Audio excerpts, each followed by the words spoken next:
മനോരമയുടെ പ്രശ്നം കൽപ്പാന്ത കാലം കഴിഞ്ഞാലും മാറും എന്ന് തോന്നുന്നില്ല. ലോകത്തില്ലാത്ത വിഷവും നുണയുമൊക്കെ പ്രചരിപ്പിച്ച് ഇപ്പോൾ പത്രത്തിനും സർക്കുലേഷൻ ഇല്ല, ചാനലിനും നല്ല കാലമല്ല. എന്നാലും ആ സ്ഥിരം കുത്തിത്തിരിപ്പ് നുണയും വിട്ടുപിടിക്കാൻ ഒരു ഉദ്ദേശവുമില്ല. കേരളം വീണ്ടും കടമെടുക്കുന്നു 2500 കോടി രൂപ.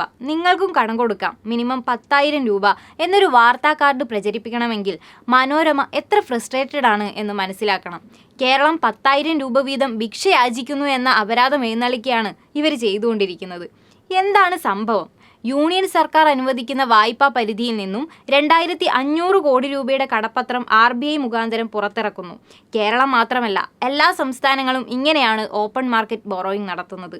കടപ്പത്രങ്ങൾ വിപണിയിൽ ആളുകളോ സ്ഥാപനങ്ങളോ വാങ്ങും. ഇത് എല്ലാവരും ചെയ്യുന്ന കാര്യമാണ്. കടം വാങ്ങലും കടപ്പത്രം ഇറക്കലും എല്ലാം വ്യവസ്ഥാപിതമായ മെക്കാനിസമാണ്. എന്നാൽ മനോരമയ്ക്ക് കേരളം തെണ്ടുന്നു എന്ന് പറയണം. ഓർമ്മയുണ്ടോ? കേരളം ശ്രീലങ്ക പോലെ മുടിയുമെന്ന് പറഞ്ഞ് പ്രചരിപ്പിച്ചത് മനോരമയാണ്. എന്നിട്ട് കേരളത്തിന് എന്തെങ്കിലും പറ്റിയോ?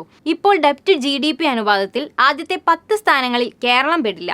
ഇന്ത്യ സർക്കാരിൻ്റെ ടോട്ടൽ ഔട്ട്സ്റ്റാൻഡിംഗ് ലയബിലിറ്റി 82%. അവർ ഭിക്ഷാപാത്രവുമായി ഇറങ്ങുന്നു എന്ന് മനോരമ പറയുമോ? കേരളത്തെ അപകീർത്തിപ്പെടുത്താൻ നടത്തുന്ന തരവഴിത്തരമാണ് ഈ അധമ വാർത്താ രീതി.